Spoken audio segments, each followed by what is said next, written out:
revista por la que le dieron el Premio Nacional de Periodismo en Difusión Cultural en 1981. Él es Edmundo Valadez.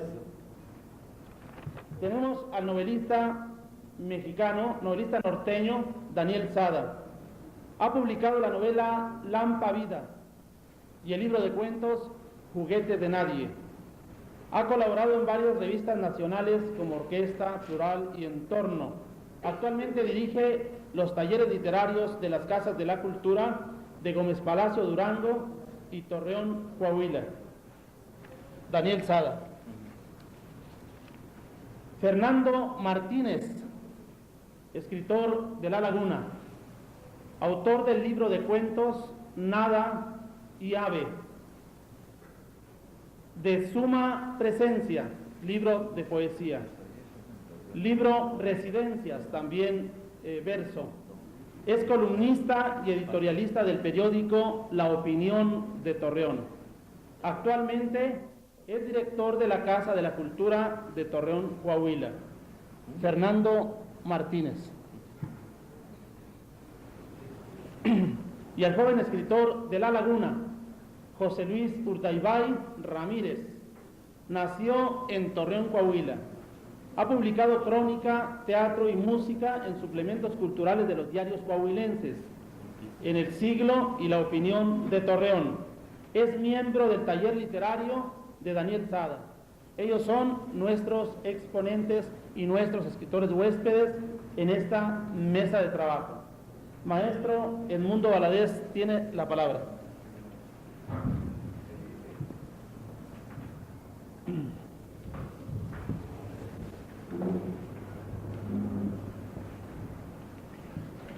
Voy a leer unos breves fragmentos de varios de mis cuentos en donde yo siento que he logrado lo que podría ser el ritmo de mi estilo.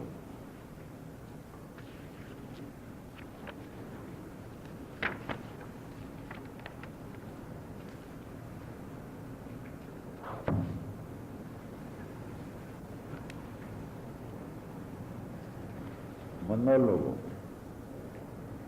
Semejas un martillo clavando tu clavo, tus razones, tus ideas, lo que tú crees, lo que tú supones. Tu voz es insoportable, no es voz, es mazo. Me separo de ti, dejas de ser mujer, eres puro palabrerío, imposible contestarte. Las quijadas se te ponen tensas, eres un punto de vista cerrado, un alegato insufrible, un manipuleo fastidioso de lo que dices como verdad. Estoy pensando que aún si tuvieras razón, qué ganas de mandarte al diablo. Rencor.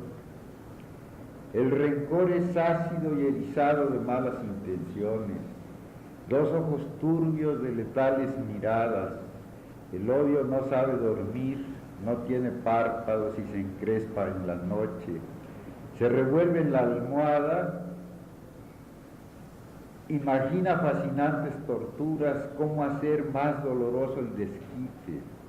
El tumulto del corazón exige lágrimas, sangre, destazamientos, una muerte de lenta y feroz agonía. Cuando tú que me hieres, te irás al fin de esta tierra.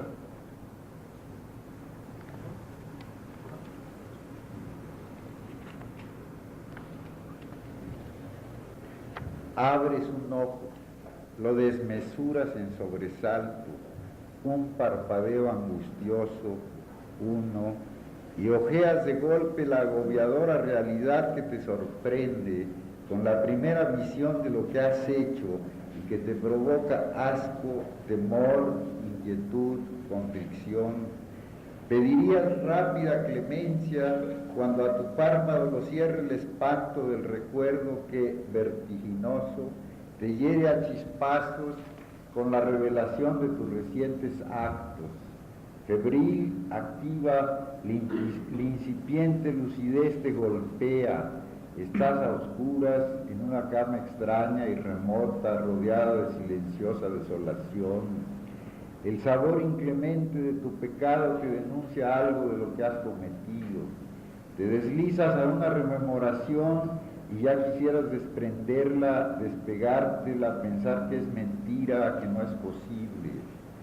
Exclamas un oh avergonzado que aspiras, que absorbes hacia adentro en un largo y dolorido suspiro. Te retuerces, queriendo expulsar de ti lo que toma forma precisa, y te contemplas confuso, incrédulo aún, con repugnado asombro, entregado a esas horas que acaban de pasar y que están de nuevo vivas, restituyéndote en detalle los excesos que no quisieras reconstruir, revelándote de ser tú mismo ese otro, poseso, enardecido, afiebrado en lujurias inauditas. Te ves y no quisieras minucias, miserable, sometido a tu furia sensual, a tu deseo que era, ¿cuándo, Dios mío? Victoria atropellada, pues sometiste a la mujer a tu placer, que lo hizo suyo, que te lo dio contigo, respuesta a tus palabras tiernas y procaces, complaciente, ella, la deseada, que ahora quisieras borrar para siempre.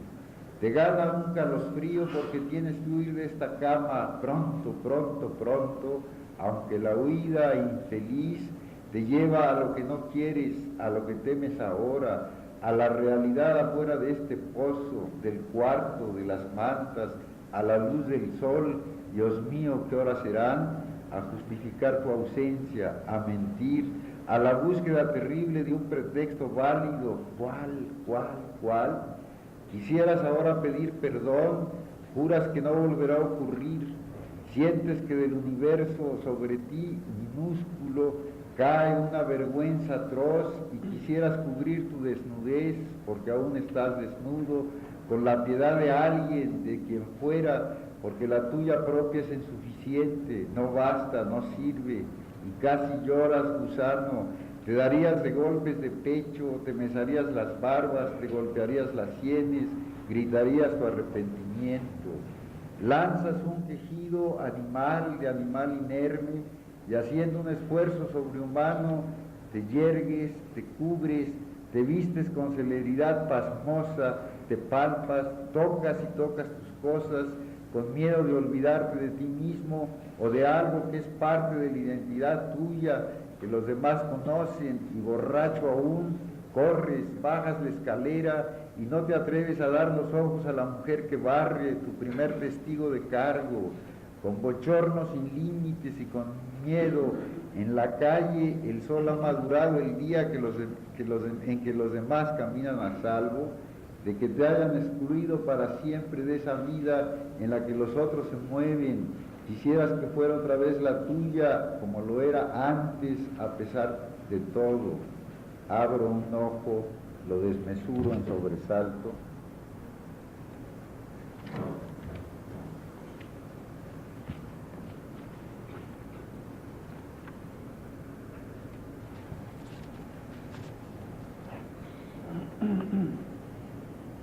¿Dónde me meto si esto es puro vacío, si no hay más que mi desgraciado coraje y el darle vuelta y vuelta a las cosas sin poder alejarme de ellas? Estas pinches ganas de llorar aquí a la vista de todos, pues ellos qué saben, qué van a saber si me rompieron la madre, me la rompieron. Entré por la callecita, la busqué solitaria y con menos luz, tras un sitio discreto donde poder darle el beso ansiado. Me detuve junto a un solar vacío con unas cuantas casas enfrente, rodeadas de silencio.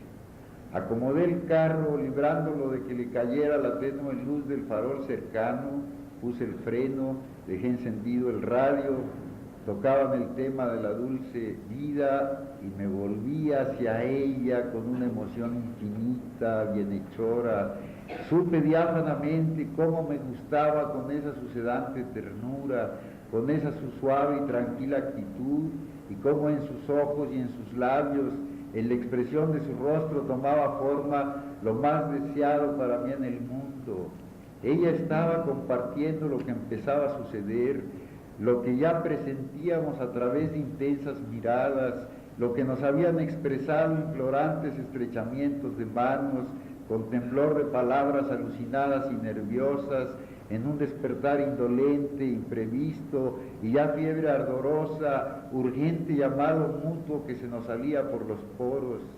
La traje hacia mí, la enlacé, ávido de su boca, de sus labios, y nos besamos en irresistible entrega, en cesión total al beso que derrumba la vergüenza y germina el deseo original y avasallador, embargando de felices escalofríos.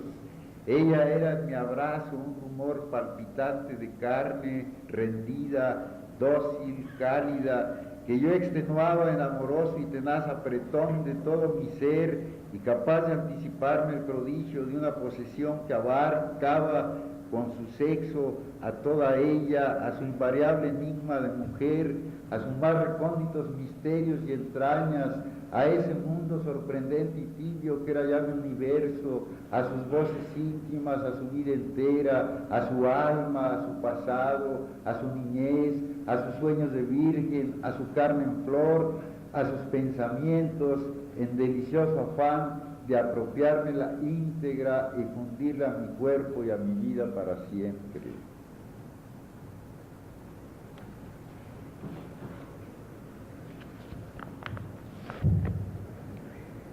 Sucede que te espero aquí, a solas, aquí donde ya estás, en cualquier parte a la que dirija la mirada. Dejo a mis manos que se extiendan a reconstruirte laboriosamente. Se me desmorona tu imagen, se diluye... No, perdón, equivoqué el párrafo, es otro anterior.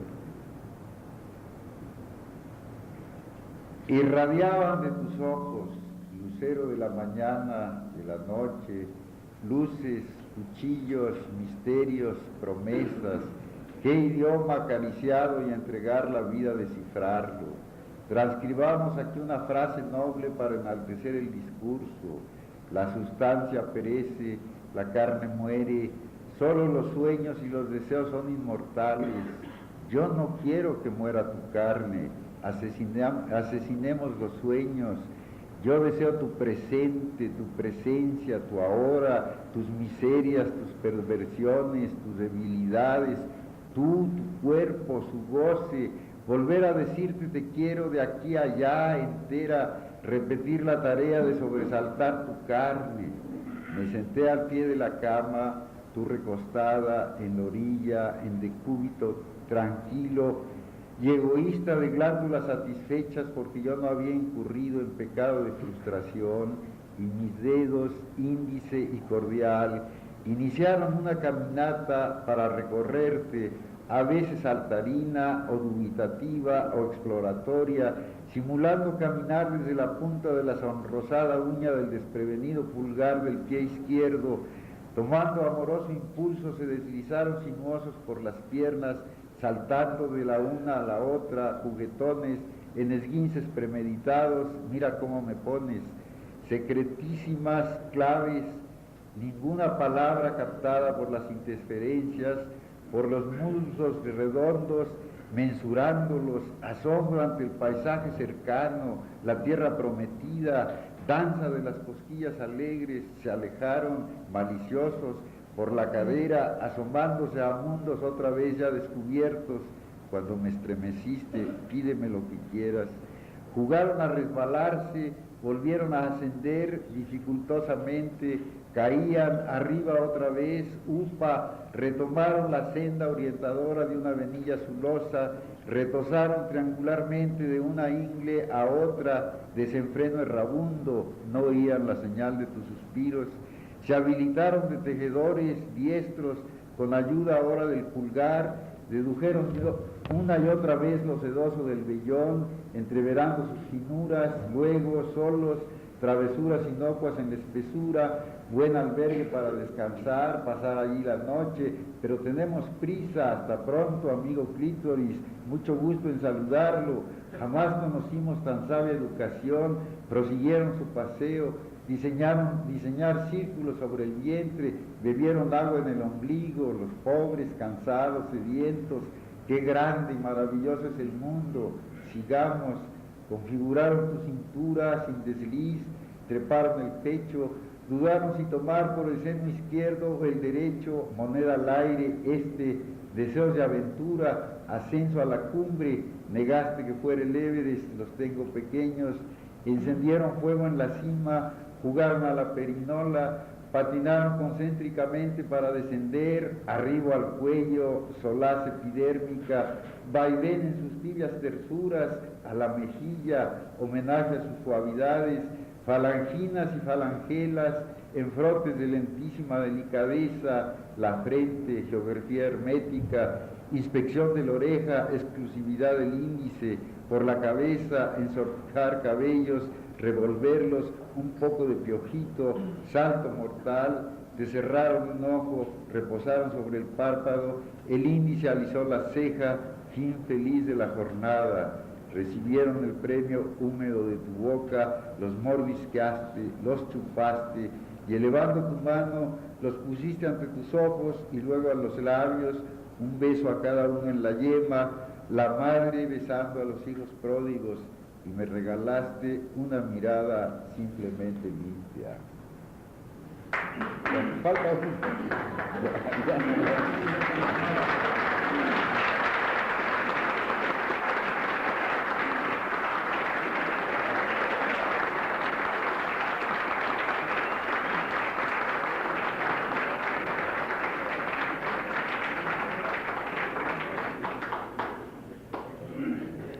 Bueno, el último.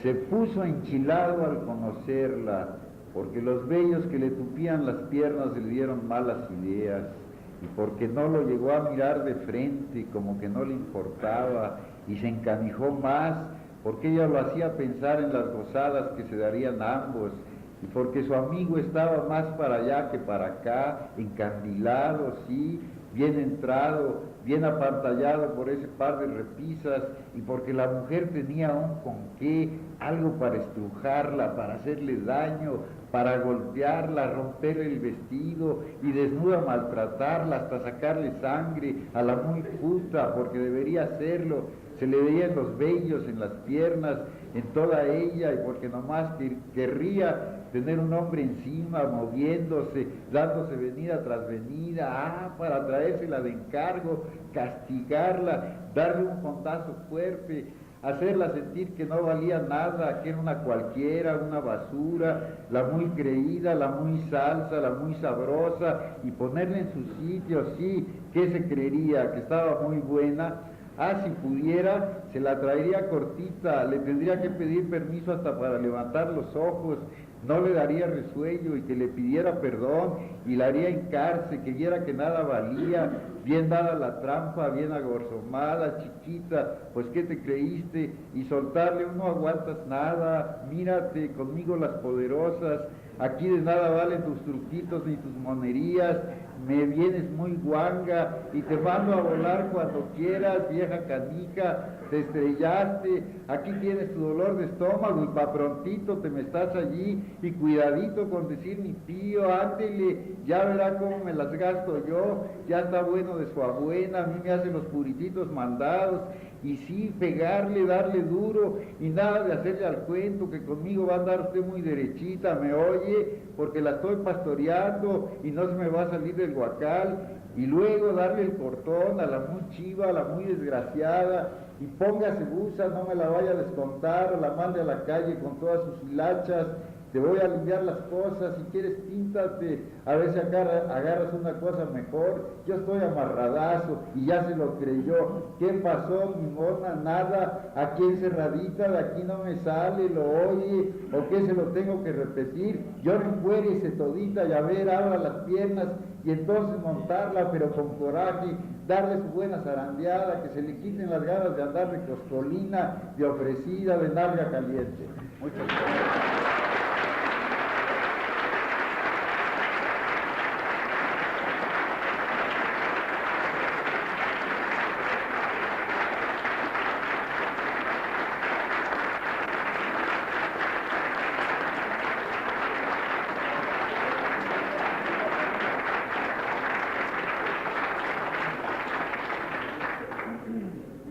Daniel Sara, tienes la palabra.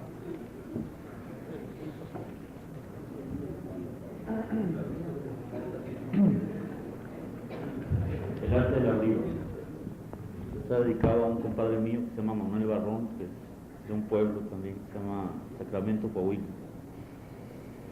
Cuando Juventino Treto abrió su taller de carpintería, antes venía por las calles casi al alba haciendo cuentas con dedos y clavando su mirada en las piedras como buscando la suma, una acaso para bien o para mal. Caminaba medio pánfilo como siguiendo su sombra estirada y figurera. A media luz notó que ni mesa, ni cortador de peral, ni martillo, ni lupa gis, lija o cinta de medir. No había nada y el vacío aquel le asustó.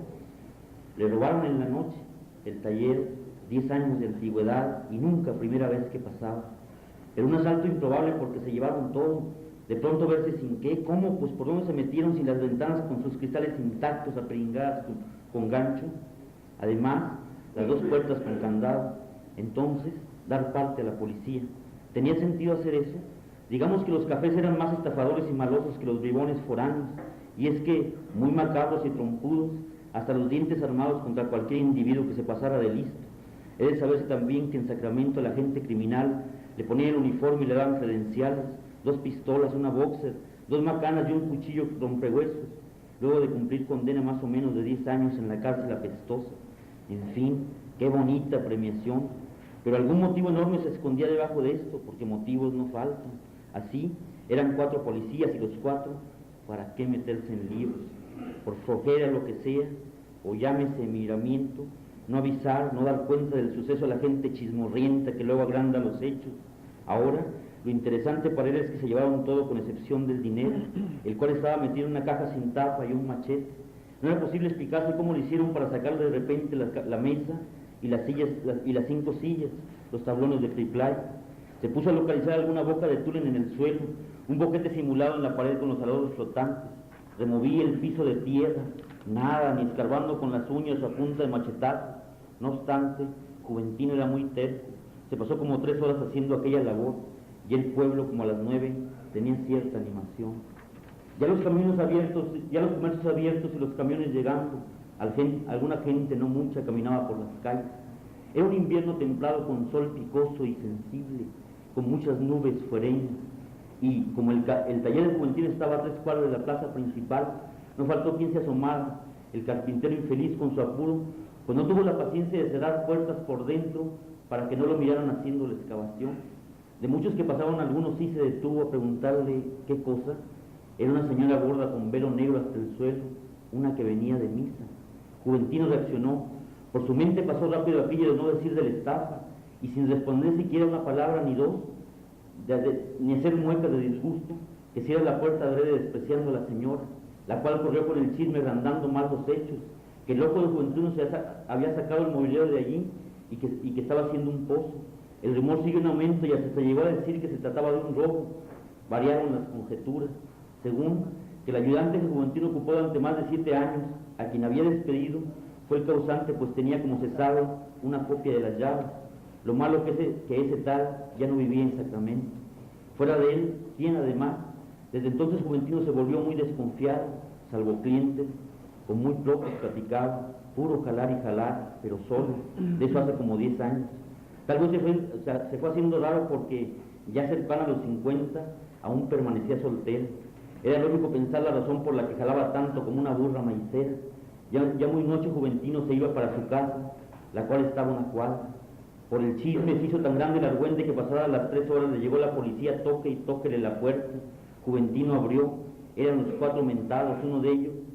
Se corre la noticia de que usted fue asaltado por la madrugada. El carpintero no supo, turbado y queriendo sonreír, preguntó, ¿de qué se trata? Se comenta que usted fue asaltado y por lo que vemos es cierto lo que se dice. Aún confuso quería cerrarle la puerta, pero aquellos se dieron cuenta de lo incómodo, la situación truculenta. Los gestos del carpintero hablaban más que su boca. Bueno, señor, si algo se le llega a ofrecer, estamos para servirle. Se fueron y Juventino con gusto cerró al instante la puerta. Cuando iba a echar el candado se le vino a la cabeza a su ayudante, el despedido, que hasta eso no se acordaba, inseguro, tenía copia del candado. Él fue el que robó en la noche, pues ¿quién más? Y todo el día se la pasó Juventino encerrado en el taller, pensativo. Podía ser una venganza, y el dinero y el machete ¿Por qué no se llevó todo? Ese escrúpulo permeaba las apariencias. No fue él, los policías, ellos eran los ladrones, y entre que dudar y no, se hizo noche de repente. Ahora quedaba el dilema de si quedarse a dormir en el taller o, aunque lo decidió pronto, vigilar y consolarse, pues podían venir también pasando la medianoche a recoger el dinero y estar pendiente. Por cierto que el carpintero no había revisado aún la cantidad de billetes. Eran 6, de los pesos colorados de papel, extendidos como naipes, abanico pueblerino y una feria de centavos. El ayudante, según las cuentas con lápiz, le robó 518 pesos, o la policía, o ambos confabulados. Así le fue dando sueño hasta meterse en un túnel que acababa en un abismo de herramientas e individuos correlones en el aire, sillas todavía inconclusas, flotaban en el vacío, y él allí sin poder agarrar nada. Lo real fue que a medianoche, como que alguien forcejeaba la puerta de su taller juventino, que se durmió con el machete en la mano, que se levanta apurado al oír los jalonazos.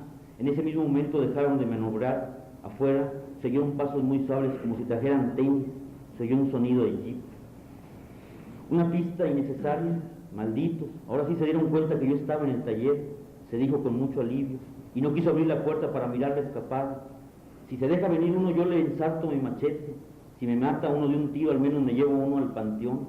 De resulta, ya no pudo con el sueño, y pensando en artimañas le amaneció al poco rato. Esto hizo que él tomara conciencia de lo que iba a seguir. Cierto que dejó trabajos pendientes que debía entregar ya listos en menos de una semana. Cierto que ahora, ¿qué iba a hacer? No le importó hablar con nadie, pedirle ayuda a Tancredo, a Félix o a Sinforoso, quienes sabían del oficio.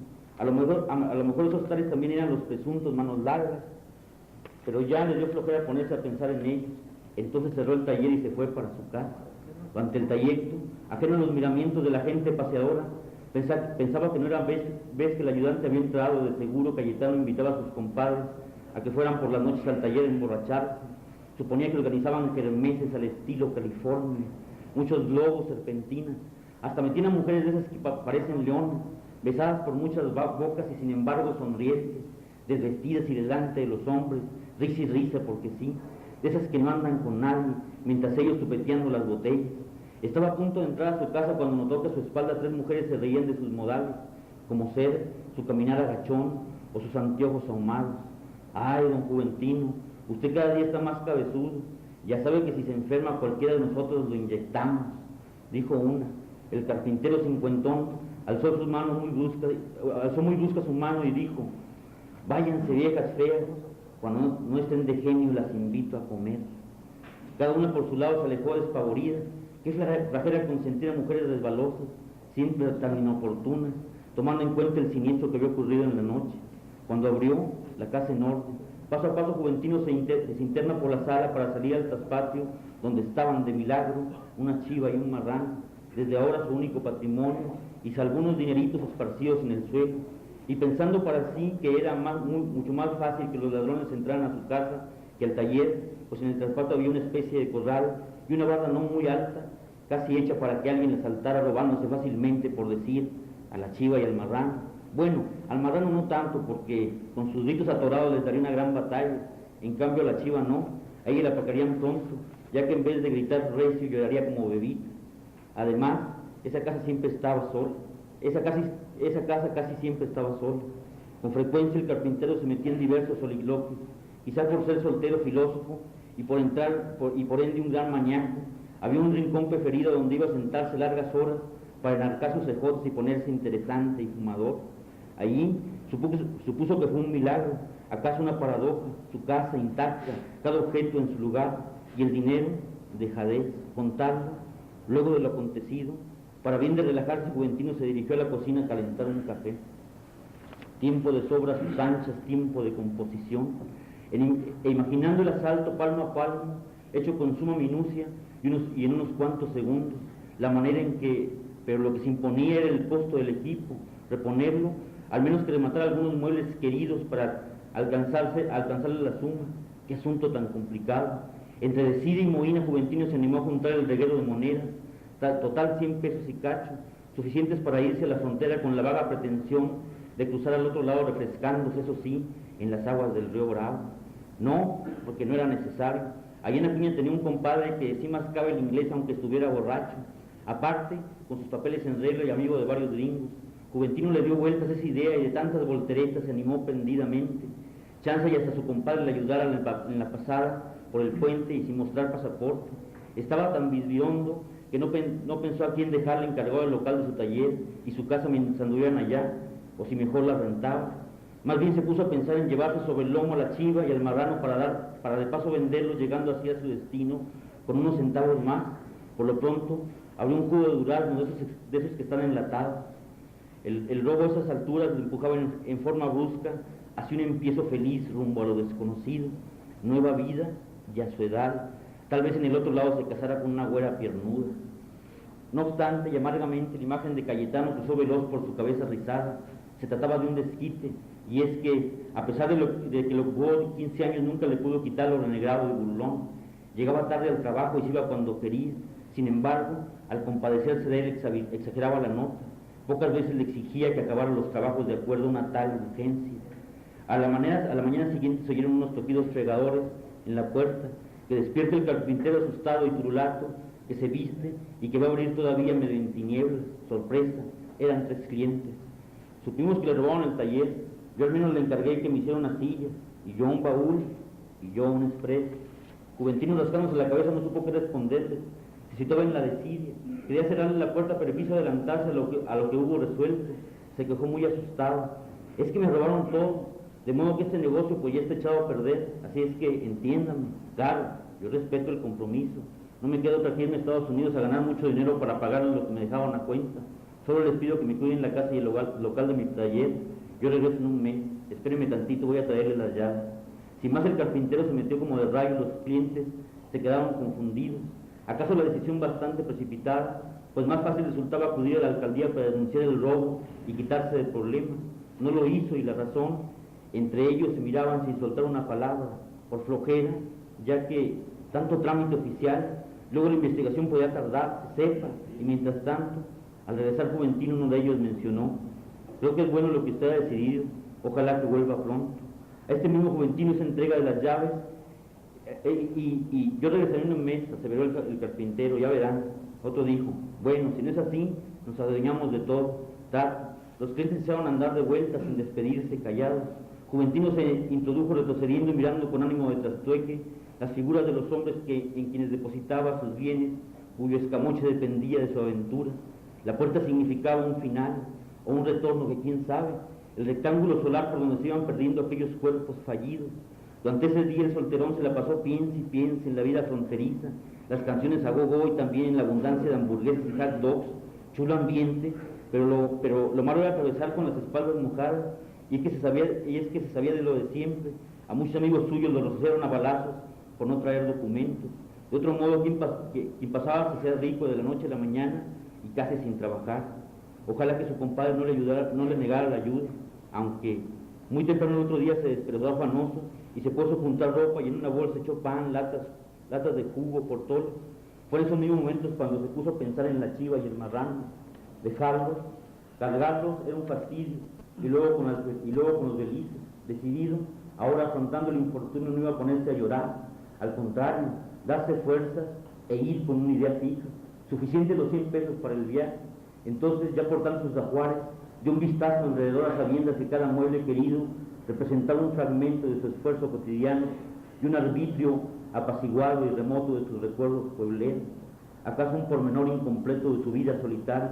En efecto, era el último capítulo de su hacer, que no produjo más que pedazos de dicha, y al imaginarse afable yendo de aquí para allá, se sintió con garabato de humo.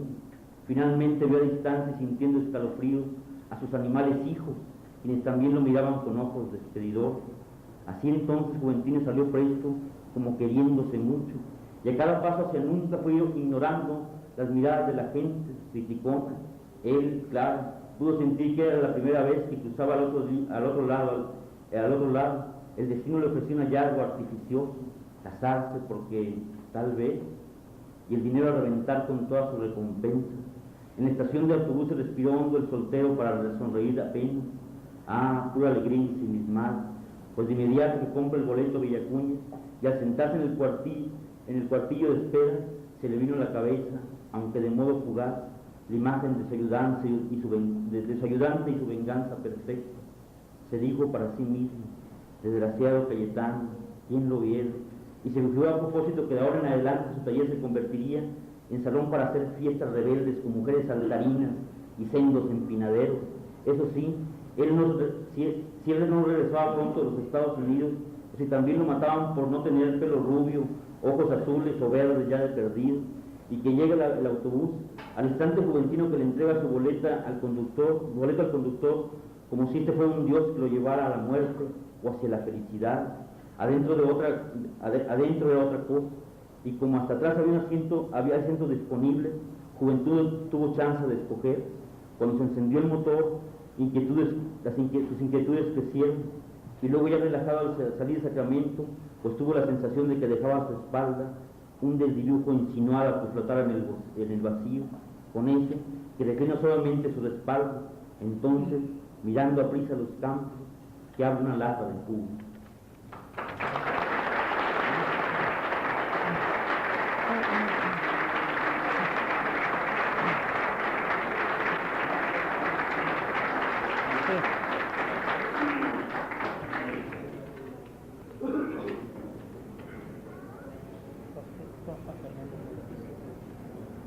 Continuamos con Fernando Martínez.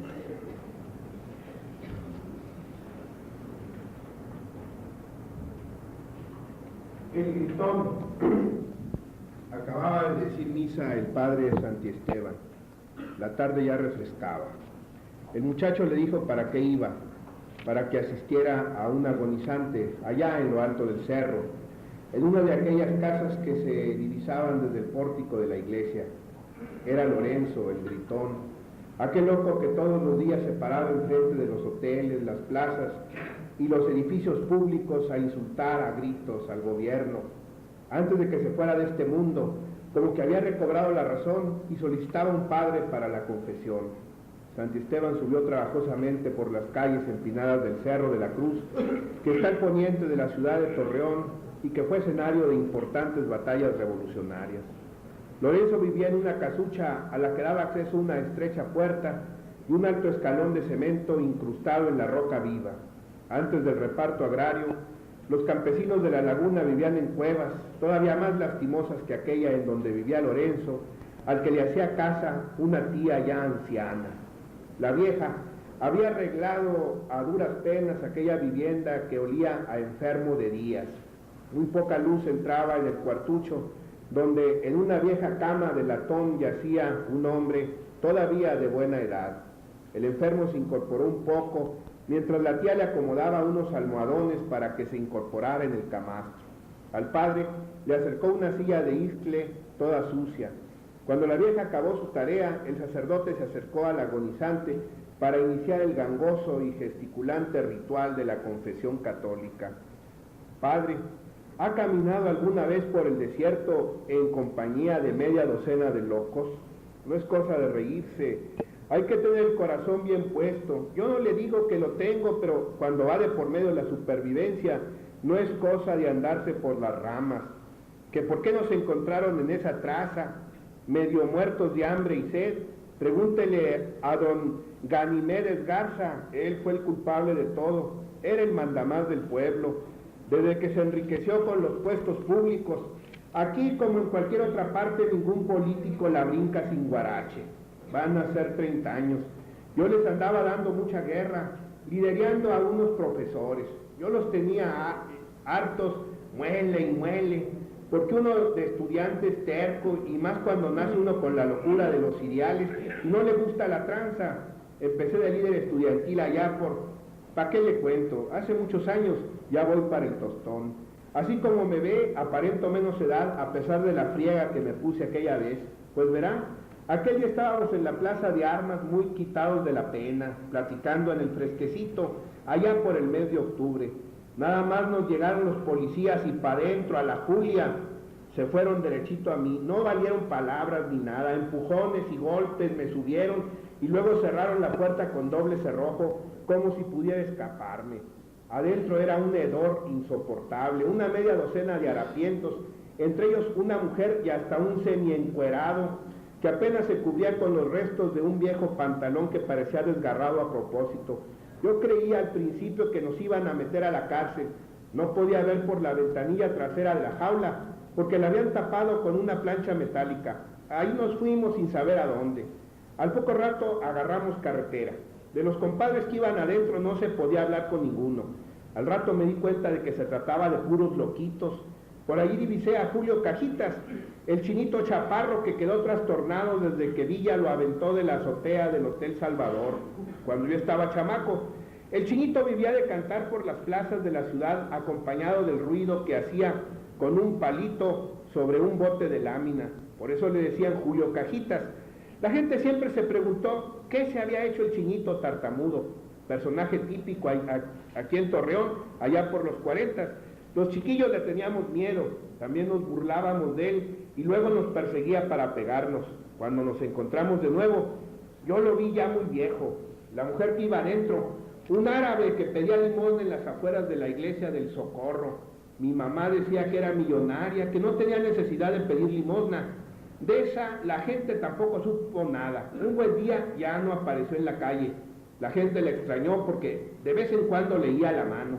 A mí no me gustaba que me leyera la Buenaventura porque me acariciaba y me veía con unos ojos amarillos como de gato y luego resollaba muy feo. Dicen que porque estaba mala del corazón. Iba con nosotros un famoso limosnero de la laguna, un tal Camilo, que deambulaba por las calles del oriente, cerca de los límites de la ciudad de aquella época, un poco más adelante de la Alameda, cerca de donde antes estaba la zona de tolerancia, a donde mi hermano y yo íbamos en bicicleta por ver a las putas enseñando las piernas. Me acuerdo que mi papá y mi mamá se secreteaban siempre que pasábamos cerca de allí, montados en aquellos viejos carros de ruta. Aquellos fueron mis primeros pecados, padre. Cuántas cosas recordé adentro de la Julia con la visión de tanto limonero y loco juntos que ya se me habían olvidado. El olor me hizo volver a la realidad.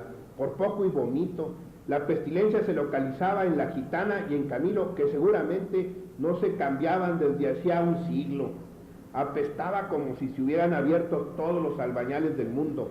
Al rato Julio Cajitas comenzó a tamborillear sobre la lámina de la jaula, canciones revolucionarias, seguramente porque se acordaba de cuando Pancho Villa intentó matarlo y lo dejó semiatarantado.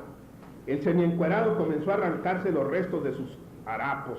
Cada vez que se arrancaba una tira del vestido, pegaban unos gritos atroces, como judío en desgracia. No descansó hasta quedarse en puros cueros.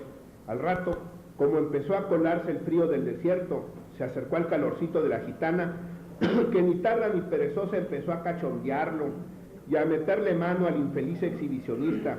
A la Gitana le gustaba, o a lo mejor yo me lo figuraba. La imaginación también comete pecados, padre. El encuerado se paseaba por la principal avenida de la ciudad todos los días, desde la mañana, y se empezaba a quitar sus prendas frente a la fuente del Pensador para terminar en la plaza principal completamente en cueros. Cuando pudibundas y piadosas manos lo volvían a cubrir, desaparecía por el rumbo de las colonias del sur donde vivía con su mamá. Dicen que vida marital y que por eso se encueraba, como una forma de pagar el pecado del incesto. Venían tres locos pelones que a veces soltaban pequeñas risotadas y que luego se durmieron arrullados por el motor del vehículo. Al rato todos se durmieron, menos yo, que pensaba que el camino se estaba haciendo muy largo. Pensé que ahora sí había llegado el final de mis correrías, pelear con los estudiantes y los profesores por algo que sigo creyendo que era justo, gritar hasta que nos oigan. A mí siempre me ha gustado hacerlo y ya que me oyó mucha gente y nadie se ocupa de mí. Aunque le miente la madre a las autoridades, ya nadie quiere matarme ni meterme a la cárcel y puedo decir a todos sus verdades. Lo hice de estudiante y luego de profesor y lo sigo haciendo, ya de loco. Como le iba diciendo, nos trajeron vuelta y vuelta por caminos disparejos que hacían saltar los muelles de la Julia y nos zarandeábamos todos ahí adentro, arremolinados, bien despiertos después de tanto golpe. Sería como la 1 de la mañana. Hacía por lo menos 2 horas que nos habían metido a cabronazos en el interior de la Julia. El tiempo se me había hecho siglos entre tanta hediondez y las lamentaciones, risas e incoherencias de locos y limosneros, compañeros de viaje que ya me estaban trastornando la mollera. Si no me volví loco allí adentro, por poquito y lo logra el sol de afuera, a pesar de que me amarré un pañuelo en el pescuezo para caminar sin rumbo fijo entre los cactos y nopalera, arena suelta y pequeños pedruscos. Por fin nos bajaron del vehículo. Se había atascado la camioneta en la arena suelta. Después de vanos esfuerzos por arrancar el motor, oímos cómo se corría con brusquedad el cerrojo de la puerta y una voz que a mí me pareció extraña me gritó: «¡Abajo, huevones! ¡Bájense a ayudar todos! ¡También la vieja!». El frío del desierto es tan penetrante en la noche como el calor del mediodía. Apenas nos bajamos, el encuerado comenzó a dar grandes tosidos. La luna se reflejaba pálida sobre sus nalgas. Camilo y los pelones nos ayudaban a empujar y la gitana que nomás resollaba, ya no de placer sino de asfixia. Yo volteaba para todos lados pelando los ojos, por ver si adivinaba dónde nos encontrábamos. A lo lejos corrían los coyotes con sus miradas fosforescentes. El carro debía estar muy atascado porque no salía por más empujones que le dábamos. Los policías se fueron a buscar piedras y ramas de los chaparrales para ponerlas debajo de las llantas. Se volvió agradable el olor a gobernadora, esa hierba del desierto que se usa en Navidad para los nacimientos. La gitana, que ya padecía del corazón, como le dije, se quedó en el suelo resollando por el esfuerzo. Al poco rato se quedó tan muertita como aquellas rocas que apuntalaban la escena y que quién sabe por qué habían rodado hasta allí. Cuando los policías se dieron cuenta de que la gitana había muerto, nos ordenaron hiciéramos un hoyo no muy profundo, con la intención de que no se dificultara a los coyotes encontrarla. Los locos empezaron a reír a grandes carcajadas y Camilo a rezar en voz alta, y el encuerado quedó tan mudo como la difunta. Los policías tuvieron que dar 2 o 3 culatazos para callar el concierto de los locos. Cuando acabamos de cavar la fosa, nos dimos cuenta de que la batería del vehículo se había descargado y no había manera de arrancarla. Mientras discutían qué hacer, los oí discutir la pendejada de habernos querido matar en el desierto dejándonos abandonados. Unos cuantos balazos y ya está, dijo uno. La verdad es que don Ganimedes ya no sabía qué hacer conmigo y no halló mejor forma de desaparecerme, y aprovechó el viaje para deshacerse de limosneros y locos que ya lo tenían harto. Las viejas beatas ya lo cansaban con el cuento del encuerado, y Camilo molestaba a una de las queridas que tenía en la zona de tolerancia, y los 3 loquillos no eran de la ciudad, y la gitana le había dicho muy feas cosas cuando le leyó la mano, y Julio Cajitas no había querido amenizar un banquete que tuvo con las putas. Desde entonces don Ganimedes se las tenía sentenciada a todos nosotros. A mí, a lo mejor del mero centro de la República, dieron la orden para que acabaran conmigo. Vaya a saber, padre, pero aquí estoy, sigo gritando mis verdades en las esquinas y las gritaré en el infierno si es que allá me toca. Uno de los policías se orinó en un bote para que limpiaran las terminales de la batería. Después, el chofer les pegó con una piedra y por fin lograron arrancar el mueble. Nos dijeron que no intentáramos seguirlos porque acabarían con nosotros y se fueron perdiendo en el desierto con las calaveras traseras fosforeciendo como los ojos de los coyotes. Quién sabe qué hora sería. Las estrellas se veían altas y muy brillantes. Hacía un frío de poca madre, y eso que apenas estábamos en octubre. En el desierto en la noche casi siempre hace mucho frío. Yo lo sentía por el encuerado más que por nadie. Siempre supe que no iba a resistir. Se quedó sin nada encima. La verdad es que ninguno de nosotros traía mucho con qué taparse. El más abrigado era Camilo, forrado de periódicos y cartones. El frío le hacía los mandados. Así lo veía yo siempre, en pleno invierno y solo cubierto de periódicos y amarrado con mecates, liado como una momia. Los locos pelones a mí se me hace que lo sacaron de la cárcel porque allí no era manicomio. Era un trío de orates muy parecidos entre sí, como si fueran trillizos. Ninguno hablaba, nomás se reían como si estuvieran viviendo en otro mundo. Pelaban mucho los ojos y se dejaban dominar por estertores que a mí me daban miedo. Cuando nos dejaron solos y ya habíamos enterrado a la vieja, ninguno quería quedarse en el mismo lugar. Algunos querían quedarse en el mismo lugar. Julio Cajitas no estaba tan loco como parecía. Pronto pude observar en sus ojos algo de lucidez, con su hablar mocho, como si tuviera solo la mitad de la lengua y jalándome la camisa y haciéndome señas enérgicas, y con la expresión de los ojos no tardamos en entendernos. Estaba visto que con los demás no se contaba, ni con Camilo, que estaba loco de atar. Los idiotas se trepaban en don Camilo uno arriba del otro como animales en brama. A lo lejos seguían brillando los ojos de los coyotes como un cerco. De vez en cuando oíamos aullidos y gruñidos, o tal vez sería la soledad del desierto que nos obligaba a oír ruidos imaginarios. La luna de octubre, grande y redonda como un faro, iluminaba la noche.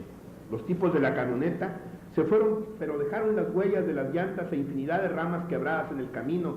No iba a ser muy difícil seguirlos. Julio y yo decidimos ir tras ellos sin prestar demasiada atención a los orates, que al principio se mostraron muy renuentes a seguirnos y después no se despegaban de nosotros, siguiéndonos el paso con grandes zancadas. El exhibicionista no se quedaba atrás. Imagíneselo, padre, a la luz de la luna, desnudo como una aparición. Yo a veces quería verlo como si fuera una mujer, y ese fue otro de mis pecados, padre. Daba grandes saltos y emprendía carrera como si quisiera calentarse con el ejercicio. Fue cuando yo empecé a dar de gritos, primero por divertirme. Ni un eco me respondía, las montañas quedaban lejos, se avisoraban como enormes moles negras en el fondo de la noche. Después grité por si alguien me oía, un tallador de cera de candelilla, un recogedor de lechuguilla, algún indio perdido. Desde entonces empecé a gritar, padre, y no me he callado. A lo mejor eso también es pecado. Los locos no tardaron en imitarme y había usted de imaginarse aquel concierto. Componíamos un cuadro que parecía sacado de alguna visión de hechicería. El primero que se cansó de gritar fue el encuerado. Hágame favor, desnudo y con el frío del desierto pegando semejantes alaridos, yo encabezaba la marcha, detrás Julio, don Camilo y los orates. Julio era el que más me podía que se fuera a quedar atrás. También nosotros, pero al fin y al cabo estaban locos, nadie los iba a echar de menos. Aunque vi bien que extrañaron a la vieja y a Julio y a Camilo. El encuerado no tardó en clavar el pico. Ya no volvería a escandalizar a las beatas. Se quedó acurrucado como una palomita. Yo vi cómo hizo un último esfuerzo por sobrevivir. Gritó como un piel roja a todo el grupo y después se hizo ovillo en el suelo como un fetito. Yo no sé cuánto caminamos. Durante el día nos quedamos debajo de una ramazón de mezquite que cortamos entre todos. Hasta los locos ayudaron. Por allí junto a los chaparrales levantamos una especie de refugio. Me acordé de las historias viejas de estas tierras, de los indios indómitos que no pudieron ser conquistados por las armas de los españoles. Tuvieron que venir los tlaxcaltecas. Uno de aquellos indios era capaz de acabar él solo con un pelotón de españoles. A estos irritilas nunca les pareció que los blancos fueran dioses. Mataban hombre y caballo como si tal cosa, y las corazas de los hispanos no podían resistir el golpe de las hachas, la punta de las flechas y las lanzas de esos indios que caminaban días y días por el desierto, semidesnudos. Yo no me explicaba cómo podían hacerlo, hasta que por allí tuve la visión, el verde oxidado de las biznagas, la inspiración divina, el soplo de Dios que manda a sus criaturas del desierto que deambulan descalzos y casi sin ropa, que soportan el enardecimiento del sol y de los cactus. Por allí por donde andábamos había nopales y magueyes, y en el hueco de las pencas encontramos un poco de agua de la lluvia reciente, protegida por las gruesas hierbas. Luego nos llovía y enardecidos nos bañábamos en aquel diluvio y nada más viera los relámpagos y oído los truenos. Era rete bonito ver llover en el desierto. Nos sentíamos como dioses. Habíamos masticado trozos de peyote. Ese fue otro de mis pecados, padre. Todo parecía moverse a nuestro alrededor, a girar como un trompo de fuelle. Los mismos ojos de los coyotes se convirtieron en ráfagas de lumbre que bailaban al compás de aquella música que parecía brotar de nosotros mismos. Después no supe qué, ni cuánto habíamos recorrido, ni cuántos días habíamos vagabundeado por el desierto. El caso es que divisé unos cerros que me parecieron conocidos. Por allá había correteado mucho de chamaco. Era una de las diversiones de los muchachos pobres de Torreón, ir a los cerros y a las cuevas y a los llanos a buscar balas y casquillos que dejaron los rifles y las pistolas de los revolucionarios. Era común encontrar en las casas de la gente pobre y hasta de los ricos unas bolas de fierro de regular tamaño que antes sirvieron como proyectiles a los cañones villistas o a los federales. Los orates, Julio y un servidor, nos encontramos de pronto frente a unas cuevas, como aquellas que sirvieron de escondrijo al señor Juárez. A Camilo se lo había llevado el viento del desierto. Nunca supe dónde se había quedado. La cueva la habíamos recorrido de chicos, nunca en su totalidad. Estaba llena de murciélagos que nos daban miedo. Nos metimos para protegernos de los rayos del sol que no tenían piedad de nosotros. Como le dije, ya mero era invierno, pero todavía el sol calaba. Cuando vi la boca de la cueva, Quise dar gracias a los dioses, pecadoramente, Padre, porque nos habían permitido llegar hasta ahí. De otra manera habríamos muerto todos. Pronto nos cobijamos bajo las rocas, a pesar de las alas de los murciélagos que nos pasaban rozando como terciopelo. De chico yo creía que aquellas alimañas eran ratones con alas. Siempre me parecieron bestias asquerosas. Los orates que nos habían seguido hasta ahí, a Julio y a mí, empezaron con sus carcajadas acostumbradas cuando sintieron la oleada de murciélagos que se les venía encima. Ahí nos estuvimos hasta que cayó la noche y hasta el otro día. No tardamos en dormirnos pegados uno junto al otro para resistir el frío que hacía dentro de la cueva. Yo descansé con la seguridad de que estábamos a salvo. Por ahí ya conocí el camino. Los policías no nos habían llevado muy lejos, o sabe Dios, nunca supe lo que había pasado. Lo cierto es que de allí a la carretera más próxima apenas tendríamos que caminar unos cuantos kilómetros. Al otro día Julio y yo nos levantamos para seguir andando.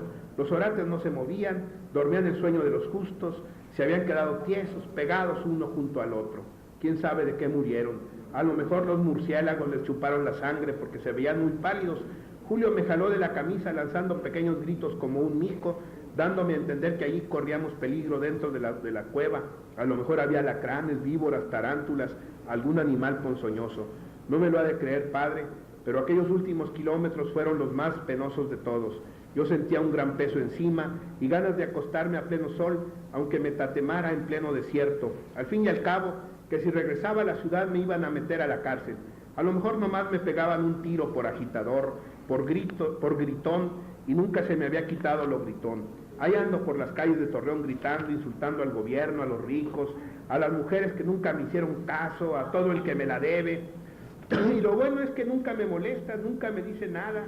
Después de que me recogieron por ahí tirado cerca de la carretera Torreón-Saltillo, ya no me dice nada. Don Ganimedes como que se olvidó de mí.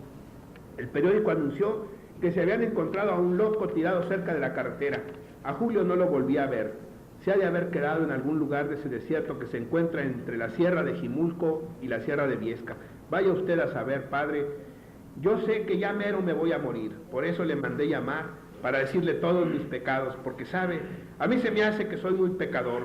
Ya le conté lo que hice contra Dios y la mera verdad tengo miedo. No sé si allá en el infierno voy a seguir gritando, pero tenga la seguridad de que sí lo haré, porque sabe, yo soy un rebelde, siempre lo he sido. El caso es que los días pasados en el desierto y la compañía de tanto loco me hicieron desvariar un poco, o a lo mejor sí estuve loco, pero lo que es ahora me siento bien cuerdo. Sé por qué quisieron matarme y por qué quisieron matar a los loquitos y a los demás, sin que nadie se diera cuenta, porque don Ganimedes tuvo miedo de la opinión pública, porque sabe, Padre, a Julio Cajitas todo el mundo lo quería, y a la gitana y a don Camilo, eran gente típica de esta ciudad, aunque fueran limoneros. El encuerado quién sabe de dónde habrá salido, a ese no lo identifico. Del chico no me acuerdo que hubiera ningún loco que le diera por encuerarse, y a los 3 orates, a esos sí quién sabe de dónde los habrán sacado.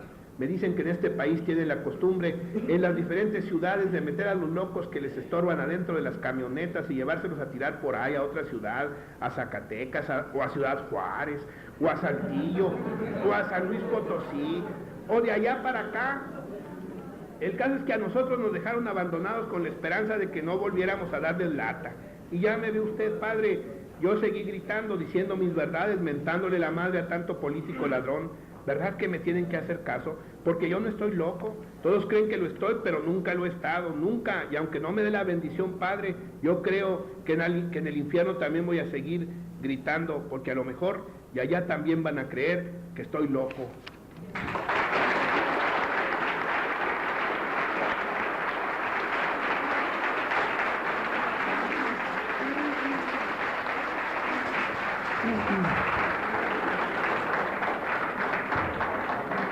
Presentamos a José Luis Urdaibay Ramírez.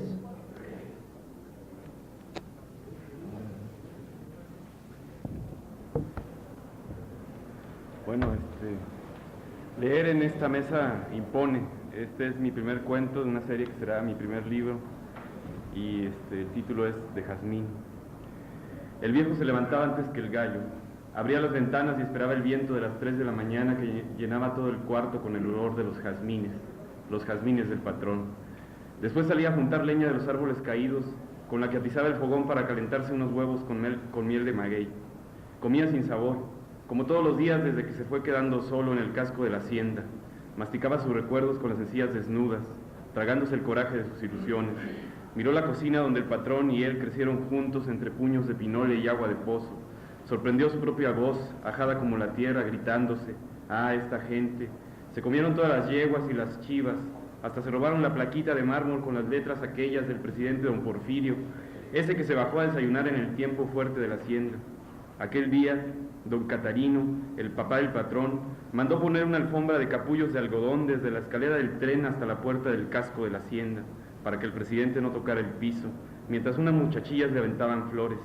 Cuando salió del desayuno, el presidente ya venía conquistado. Don Catarino lo hizo su compadre. Entrada la mañana, el viejo caminó hasta el corral entre sus evocaciones, evitando pasar por el jardín de los jazmines. Comenzó a darle de comer a las gallinas que se asoleaban en los arcos de la barda. Antes, desde ahí se observaba la pionada en la pizca del algodón, una planta de capullo grande como un puño, de fibra tosca. Ya no hay de ese, se soltó hablando solo, y pateó una gallina que picaba los huevos. Se acordó de la voz del patrón, esa voz lenta como de borracho, cuando le decía: «Mira tú, mi difunto padre era el dueño de todo esto, de las tierras, la hacienda, las chivas y los caballos finos, pero nadie sabe cómo le hizo.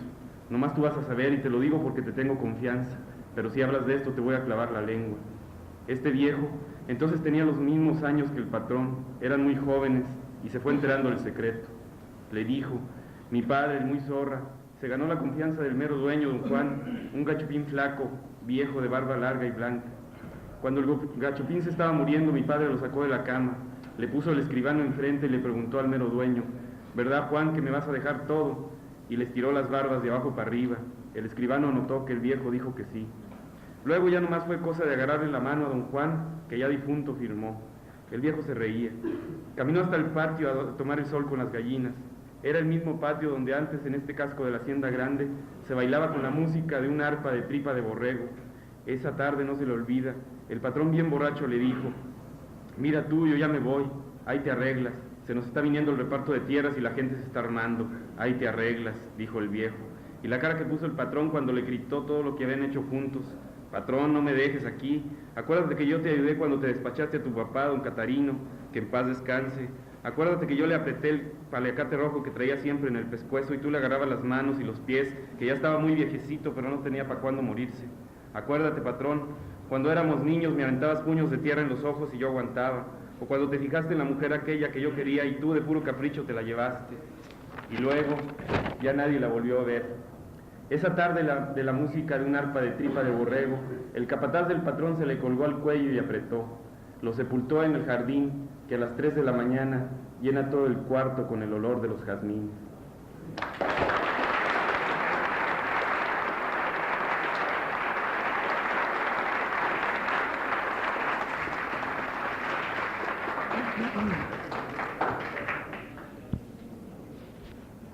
Después de la lectura... Para que levanten el ánimo. ¿Ah, sí?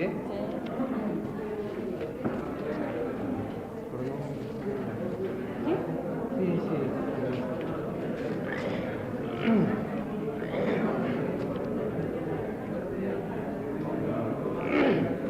Bueno, se les suplica ya, por favor, a sentarse en sus lugares para dar inicio a esta mesa de trabajo, por favor. En esta mesa de trabajo vamos a tener la participación de Edgar List, Laszlo Monzón y Micaela Solís. Edgar List nació en la Ciudad de México en 1949, en 1949 publicó su libro. No, nací. Entonces... Nací junto con mi libro. No, le falta una coma aquí. Nació en la Ciudad de México en el 49, publicó su libro llamado Poemas e inició lecturas públicas en auditorios y en televisión. Ha realizado viajes de estudios por Estados Unidos y por Europa, y en París fue secretario de Elena Garro. Vamos a iniciar con él.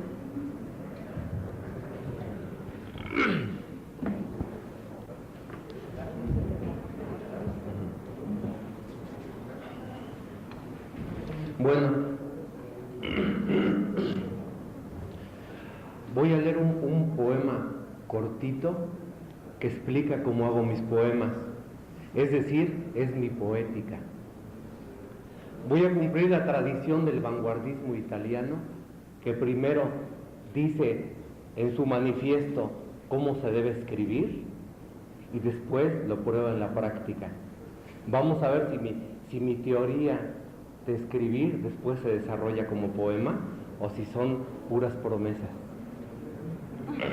Bueno, en pocas palabras, mi poética tiene 3 características, todas polémicas. Primero, yo no considero poesía hablar de la realidad cotidiana. Yo solo dejo eso a la prosa y les recuerdo esa advertencia célebre de Ezra Pound que dice: cuidado contra esos falsos poetas que no hacen más que presentar prosa cortada en segmentos, rimada o no. Entonces, en primer lugar, la poesía para mí será algo fundado únicamente en la imaginación. Y si utilizo conceptos del mundo, si utilizo imágenes, es porque uso al mundo únicamente como repertorio de seres y de formas, pero de ninguna manera porque hable del mundo. Si buscamos algún filósofo por aquí, diría, esto se llama una poesía autotélica. Es decir, corto los puentes de la realidad, la dejo fuera y solamente hablo de lo que pertenezca únicamente al universo del idioma. Nada de andar pasando mensajes, ¿no? De utilizar el idioma como teléfono. Nada. Un idioma ensimismado, la serpiente cósmica que se muerde la cola. Primera característica, ya. Segunda característica, si mi poesía va a ser una invención nada más en el idioma, en algún lugar voy a proyectar mis imágenes, ya que no van a tener referencia al mundo conocido. Así que van a estar en la pantalla de su conciencia. Si no lo logro, me chiflan. Tercera característica, mi poesía es activa. Yo no hablo de cosas que fueron, no recuerdo. Yo no hablo de cosas conocidas, sino igual que si viéramos una película y mientras transcurre está en presente, lo que yo digo está en acción, una poesía activa. Entonces, vamos a ver si se realiza el experimento. Comienzo con mi poética brevemente, donde digo cómo debe hacerse un poema metafísico, y después ya leo un poema donde lo aplico.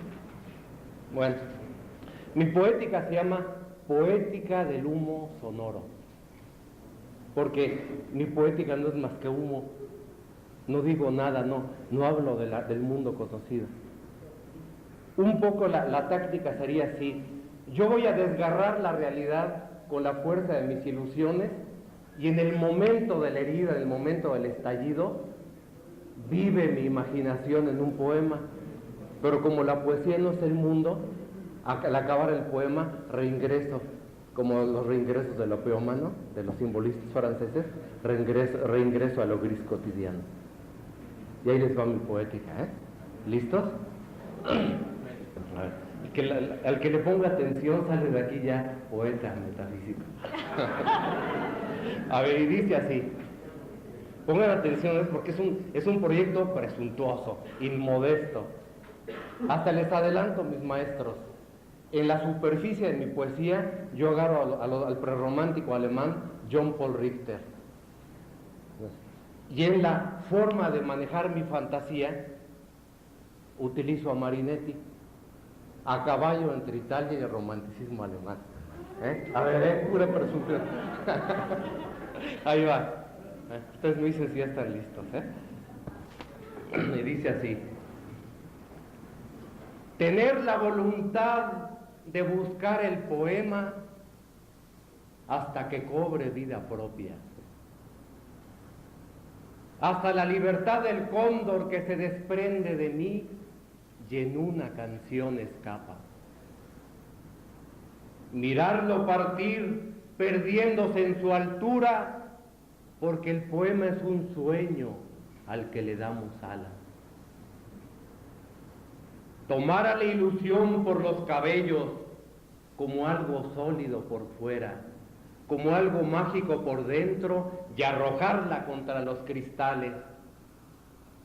Oír cómo se quiebra la realidad en tantos coléricos fragmentos sin salida. Y en ese momento cruzar a través del hueco en el espejo roto, hacia el otro lado, hacia el amor absoluto, hasta que la incredulidad lo desvanezca. Otra vez ángel caído, llorarle al infinito y no olvidar el camino, porque de la sombra de lo nunca dicho vendrán otros poemas a probar sus alas. ¿Compa?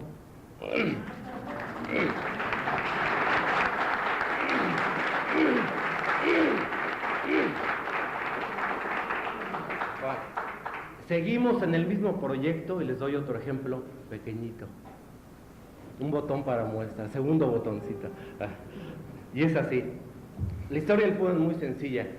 Yo descubrí en París una iglesia vacía, sin santos, sin retablos, sin nada, en donde inventaron la hipnosis, que se llama Salpêtrière, donde estaba Charcot. Bueno, me encantó ver la pura oquedad, la pura nave de la iglesia sin santos, porque nada más tenía una especie de gusto geométrico. Jugaba a caminar buscando entre las bóvedas donde resonaban mis pasos. Y yo dije, en este lugar encantador van a hacer un poema, pero un poema que no hable del mundo conocido. Un poema que no hable de las miserias cotidianas. No me gusta a mí esa clase de literatura. Yo les recuerdo esa frase de Hölderlin que dice, porque el hombre es un mendigo cuando piensa, pero es un dios cuando sueña. Y yo dije, si camino aquí diario de 6 a 8 de la mañana, este eco encantador me va a sugerir un poema que nada más sea para hacer resonar el eco mismo, un poema abstracto. Yo considero que la tendencia del siglo XX es la búsqueda de lo abstracto. Es un tema polémico, desde luego, pero yo así es mi creencia en el arte vanguardista. Bueno, pues caminé y me surgió un poema. ¿Y cuál es el tema del poema? Extrañísimo. Hagan de cuenta que la geometría es un ser, otro tipo de ser. Y entonces la geometría nos habla de su mundo, desde sus referencias matemáticas, a nuestro mundo de sentimientos. Y es una comunicación imposible. Así que solo se da por medio de conceptos poéticos, de ilustraciones. Vamos a ver si se logra el experimento. Como es un poema para filósofos, yo creo que se lo dedico a Jaime Labastide. Bueno, todos listos, ¿eh? Vamos a ver una teoría parecida a esas de la cuarta dimensión. Al que no le guste la ciencia ficción, pues no le va a gustar el poema. Es este asunto que se llama en matemáticas la topología. Hacer dibujos posibles nada más en el cálculo, pero imposibles en la realidad. Se llama Poética del espejo vacío. El título es explicativo, o sea, un espejo que no refleja nuestra imagen, está vacío porque refleja el agujero de nuestros pensamientos.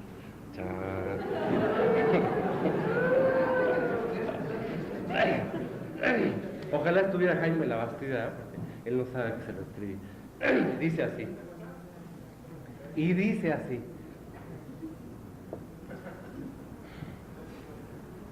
soy sombra y existo en el reverso del tiempo.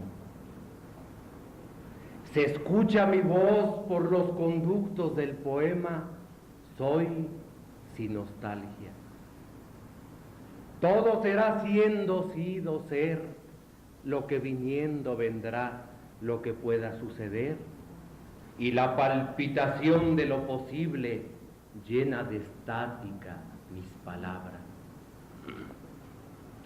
Un viento de vientos empuja la barca y en ella el durmiente. La invocación quiebra las rocas y de la luna bajan arañas de nieve. Yo soy el remolino que va pasando sobre los mares de nadie, la boca del abismo. Tú eres mi voz. Entre nosotros, la niebla dejó caer su pañuelo sin recuerdos, pero mis cartas te las entrega la lluvia y tienes insomnio. El vértigo dejó su huevo sobre tus páginas en blanco, y mientras te empeñas vanamente en comprenderlo, un soplo de la distancia te embruja el pulso, diciéndote: soy, tú eres mí.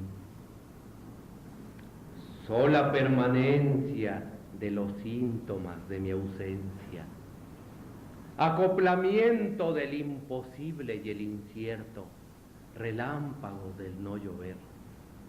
Impura sociedad la de los ángulos, acompañado solo de su oposición, reenvío, tiempo circular, tiempo sin lugar, autotiempo, tiempo caos.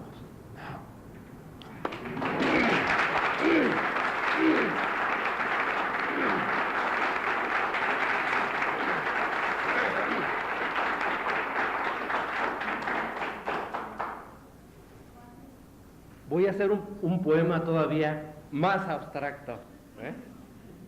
Hasta la locura, a ver, ¿hasta dónde aguanta mi querido público?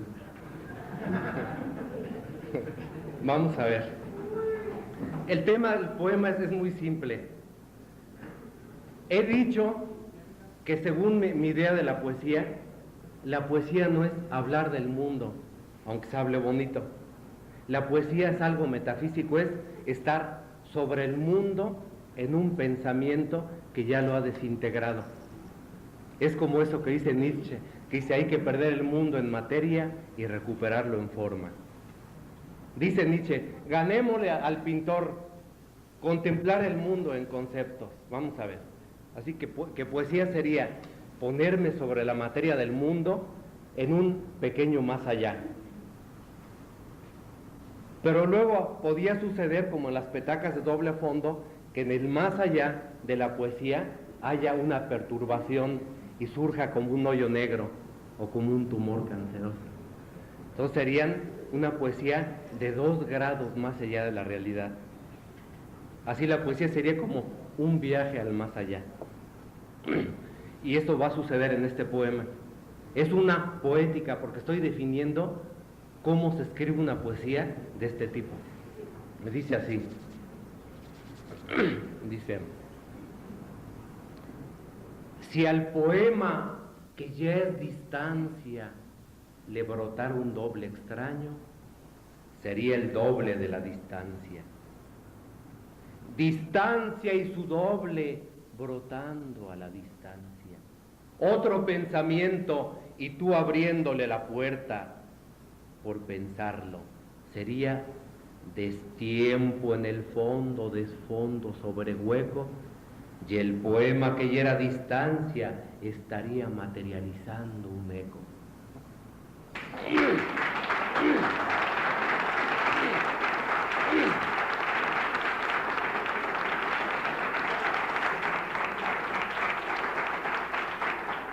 A ver, como Islam me invitó al Congreso, le voy a decir un poema que le gustó mucho ayer. Bueno, el tema es el mismo, pero el caso es que yo lo uso como ejemplo para demostrar que yo no coqueteo con surrealismo. Yo tengo una imaginación brava, pero yo la controlo, nunca se me desboca. Yo no tengo esa actitud de la escritura automática o de la errancia. Mi imaginación es bien temperada. Vamos a ver. Bueno, a ver. Ahora, vamos a los ejemplos, ¿eh? A las pruebas me remito, Jaime. Es así. El tema es así.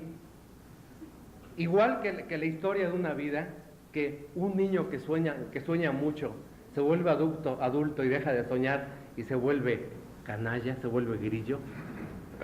Nos volvemos realistas.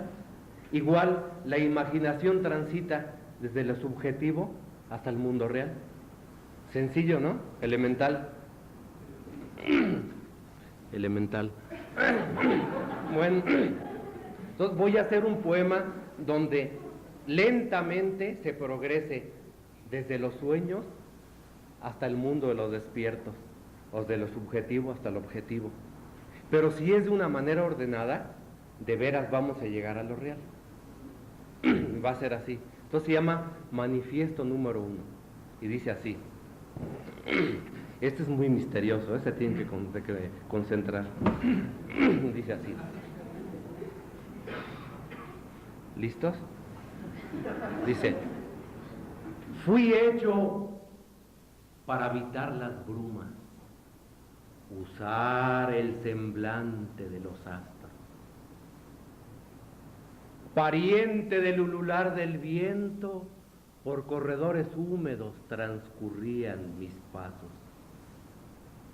Asomándome a balcones desconocidos del paisaje, fui brujo y fui predestinado. Los hados me daban la savia, era tanta que derramaba, no pude libarla, era tanta. A ratos de embriaguez intuí el subsuelo, esto en recónditas sesiones con personajes impalpables, con poéticas presencias, con inspiraciones. Era el aliento del muro de las transfiguraciones. De tan viejas paredes que ya exudaban el limo de las montañas. Era el horror del eco, la ruina de sueños antiguos, en sigilo de gato el orgullo dando sus primeros pasos. Hallaba mi aliento deshaciendo sus ciudades, se cree constructor, por eso destruye. Esta noche estoy en obra. Edifico la ciudad nueva, propiamente el puente de la frontera, por donde los pensamientos pasan a sueño y retornan encarnados en la palabra profética. ¿Cómo se oye? Solo para los capaces de trámite de entrada al reino paralelo de los poetas. A través del manifiesto de frontera cruzo para la inversa hacia el día de los pasos comunes. Quiero recorrer caminos que en los momentos equidistantes fraguaron mis manos.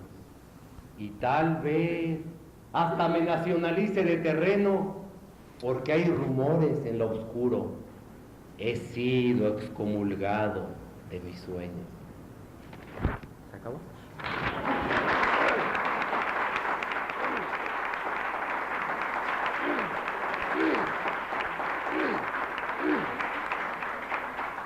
A ver, como ya están preparados, les voy a leer el poema más extraño que jamás hayan oído.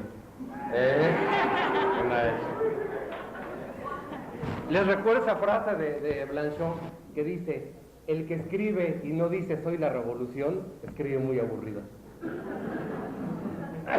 Van a ver, este poema fue planeado para ser cantado por la voz de Nina Hagen. Es una ópera loca. No tiene de fondo más que un tambor como la obra griega, como la tragedia, y un serrucho, toin, nada más. Así es un poema de atril. Bueno, el tema es muy sencillo. Yo estoy en mi cama en un sueño, o sea, ya más allá de la realidad, y en el sueño hay una perturbación, como una petaca de doble fondo. Brota dentro del sueño un ser de otro sueño más profundo, y ese ser es una sombra. La sombra se me va acercando, y yo digo, ¿qué puede ser? Mínimo, la culpa. Entonces viene a fastidiarme. ¿Cómo me puedo salvar creyendo en mi inocencia? Así que es un poema anticristiano. Disculpen, ¿no? Quería discúlpenme, pero como es un poema erótico y no acepto el pecado de la carne, lucho contra ella. O sea que el tema es un niño, es eso que dice Hegel, el alma bella. Tú que eres hegeliana, es la dialéctica del alma bella. Y entonces el alma bella lucha contra la culpa del sexo y hace lo que se le da la gana. Pero no se nota, todo está velado. Acuérdense que es un poema erótico, no pornográfico. Bueno, ahora, miren qué tema tan sencillo. Yo estoy en mi cama, en una recámara de los sueños, y se me acerca la sombra. Entonces, como un acordeón que se cierra, ese lapso es el pensamiento, mi poema. Así que en un pedacito así caben tantas culpas y tantos placeres. Ahí les van los personajes. Es una lucha de personajes abstractos, una lucha de nociones. El yo, una noción nada más. La conciencia se desdobla en 3 frases que, pasando como sombras sobre su propia voz, pudieran ser narrador, conciencia y cierta voz sin nombre. Tercera voz, la culpa, hombre de negro, nos entrampa, con intenciones desconocidas quiere inmovilizarnos, trabaja para otro y esto puede ser su negación, nos provoca. El castigo, mujer de negro, no se enojen las liberacionistas, ella misma se entrega como el cuerpo del castigo a nuestro cuerpo, de amor nos da consejos y nos dice el deber de ser su vencedor. Primer silencio, la nada, girando sobre su amenaza, progresa la historia. Entonces, este es un poema de terror. Ahí les va. Entonces, imagínense a Nina Hagen, ¿no? Pintada de verde, cara de lesbiana, así, todo esto, imagínense, ¿no? No soy yo.